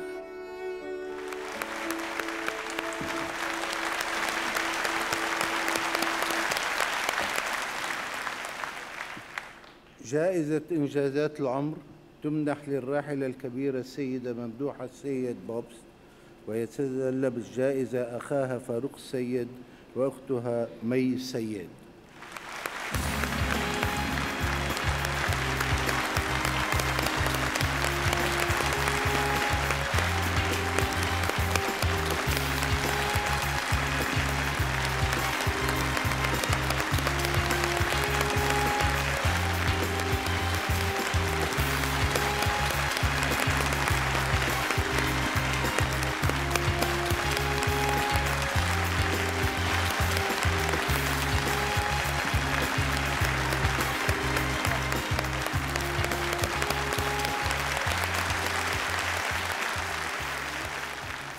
بالنيابة عن أختي ممدوحة رحمها الله اللي توفت من شهرين، وبالنيابة عن العائلة الكريمة، وبالنيابة عن لبنان وطننا الحبيب، بتشكر هالاحتفال القيم اللي قامت فيه مؤسسة تكريم والمجلس بأجمعه وعلى رأسه ريكاردو كرم. وإن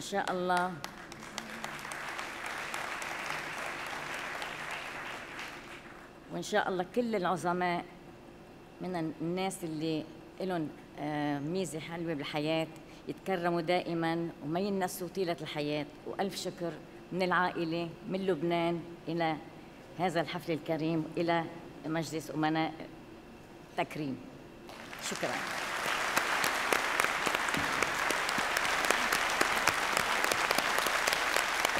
إن شاء القدر أن تكون السيدة العظيمة معنا في الجسد وأن تحمل جائزة تكريم، لكنها بلا شك معنا روحاً وأمثولة حياة. شكراً جزيلاً لمن حضر من عائلتها. شكراً لكم.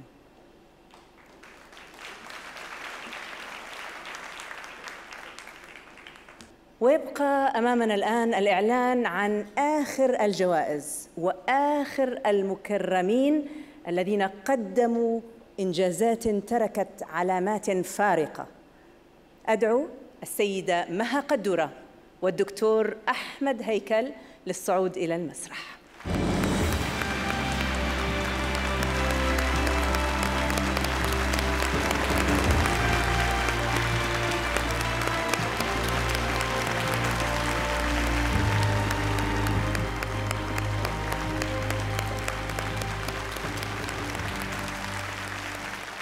أيها الحضور، أبدأ كلمتي بما سمعته وأنا تلميذة في الجامعة: النجاح سلالم لا تستطيع ارتقاؤها ويدك في جيبك. لم أعد أذكر من صاحب هذه العبارة، أظنها الروائية الإنجليزية جورج إليوت. النجاح إن حصل مصادفة في الحياة فإنه لا يستمر ولا يعمر إلا بالإدارة والسهر والتعب والرؤية والصدق ومحبة الناس، ولا نجاح من دون حلم. هناك من بدأوا نجاحهم برساميل متواضعة وتمكنوا من بناء إمبراطوريات تجارية، صناعية، عقارية، ومؤسسات لا تغيب عنها الشمس. أصدقائي، هذه كلها صفات آخر المكرمين الصديق القريب الذي يمكن اختصار صفاته المميزة بكلمة المحترم. نعم، المحترم في عائلته، في أعماله، في صداقاته. نعم، كلمة عظيمة لرجل عظيم المحترم. إنه الصديق الصادق، رجل حالم منذ فلسطين والبداية والحلم المستمر. هو ابن فلسطين التي لا تركع. هناك قبل الغزو بقليل ولد في بلدة دير القاسي، انتقل إلى لبنان، انضم إلى الجامعة الأمريكية في بيروت، تخرج مهندساً مدنياً، نظر نحو القمر ومشى. طارد أحلامه فطار إلى المملكة العربية السعودية، وعمل هناك مع وزارة المواصلات، ورقي من منصب إلى منصب حتى بات في 2 سنين رئيس المهندسين عن المنطقة الشرقية في المملكة. انتقل إلى الإمارات العربية المتحدة، وانضم إلى شركة الملا للمقاولات في دبي، ورقي في أقل من سنة إلى رتبة مدير فني.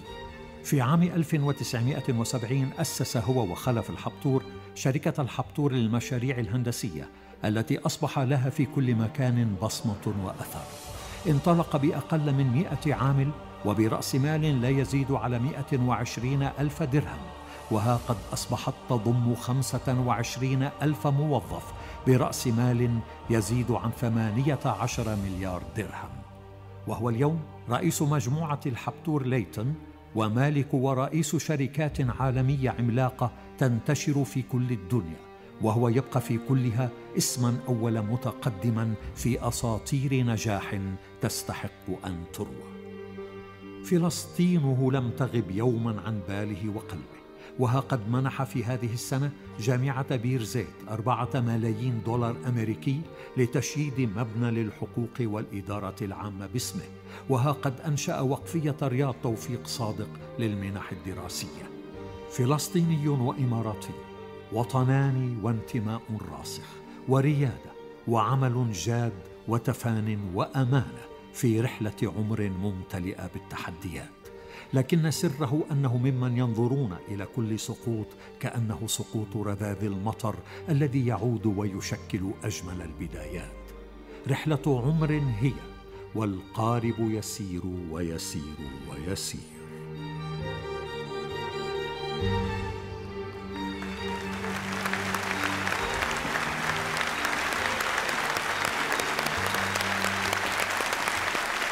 جائزة إنجازات العمر تمنحها مؤسسة تكريم للمهندس رياض الصادق.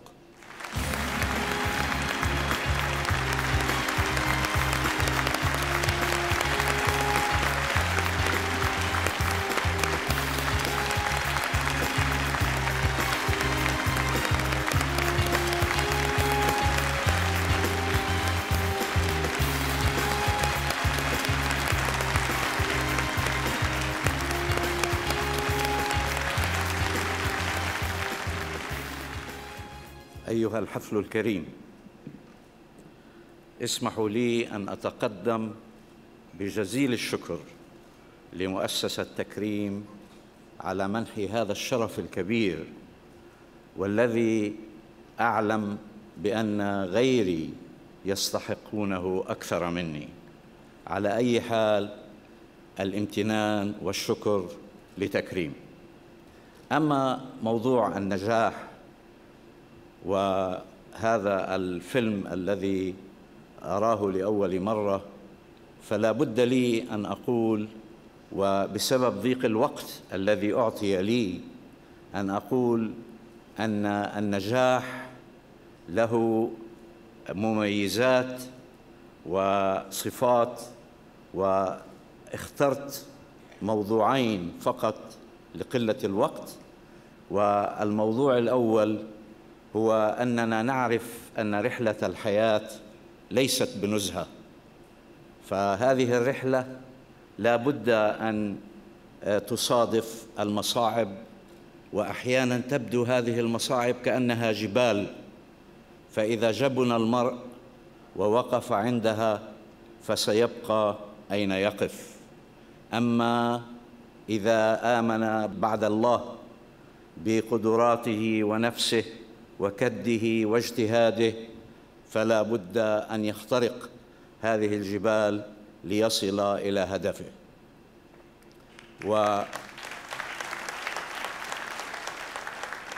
ولعل شاعرنا المتنبي الذي قال: ومن طلب العلا سهر الليالي، ومن رام العلا من غير كد أضاع العمر في طلب المحال. أما الموضوع الآخر وبسرعة الذي أؤمن به هو موضوع التواضع. يعني هذا الموضوع يكاد أن يكون بأهمية الموضوع الأول. ودائما أحب أن أردد قصة المفكر الكبير أفلاطون، حيث كان عندما يمشي في أروقة مدرسته يأتي تلامذته فيقول له: أيها الأستاذ، أنت لماذا تطأطئ رأسك؟ يمشي وهو مطأطأ الرأس، فأنت أعظم مفكر في عالمنا هذا، لماذا لا ترفع رأسك؟ فقال لهم: إذا ذهبتم إلى حقل من القمح فستجدون أن السنبلة المليئة منحنية، أما السنبلة الفارغة فشامخة. ورددها الشاعر بقوله: ملء السنابل تنحني بتواضع، والفارغات رؤوسهن شوامخ. أيها السيدات والسادة،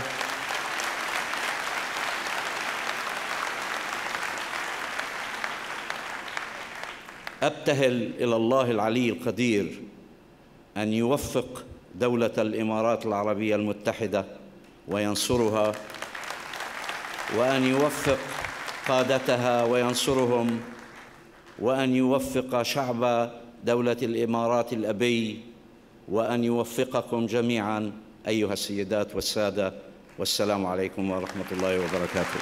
شكرا. اللهم آمين. هنيئا لك النجاح العالمي والالتزام الوطني. وربما إن نحتفي بك الليلة سيد رياض الصادق نحتفي ليس فقط بنجاحك وإنما أيضاً بتواضعك الذي لا يخفى على أي شخص يلتقيك. أتمنى أن تبقى معنا على المسرح سيد رياض. شكراً جزيلاً أيضاً للدكتور أحمد هيكل وللسيدة مها قدورة. ندعو الآن الفائزين بجوائز تكريم للتفضل إلى المسرح.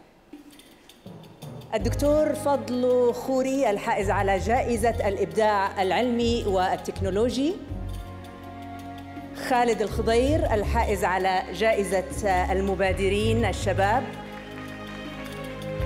بول أبي راشد عن الحركة البيئية اللبنانية الفائزة بجائزة التنمية البيئية المستدامة، الآنسة روان بركات الحائزة على جائزة الابتكار في مجال التعليم، مها العلمي عن جمعية الكمنجاتي الموسيقية الفائزة بجائزة الإبداع الثقافي، نبيل حبايب الحائز على جائزة القيادة البارزة للأعمال، والدكتورة جمانة عودة الحائزة على جائزة الخدمات الإنسانية والمدنية،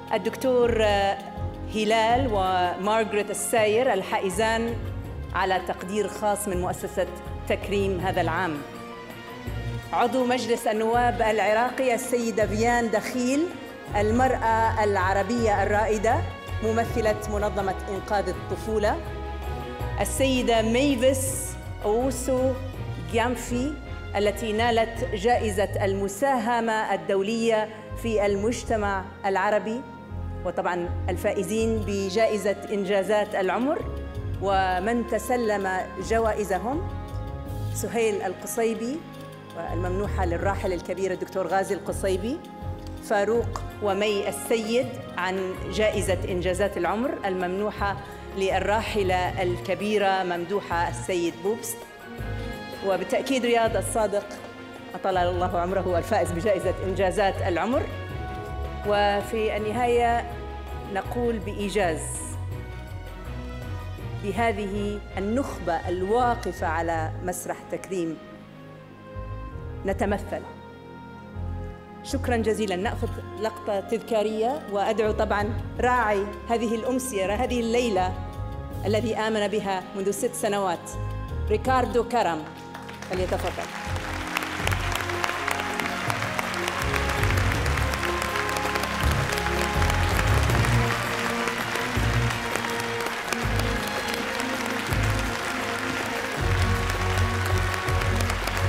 ريكاردو أين أنت؟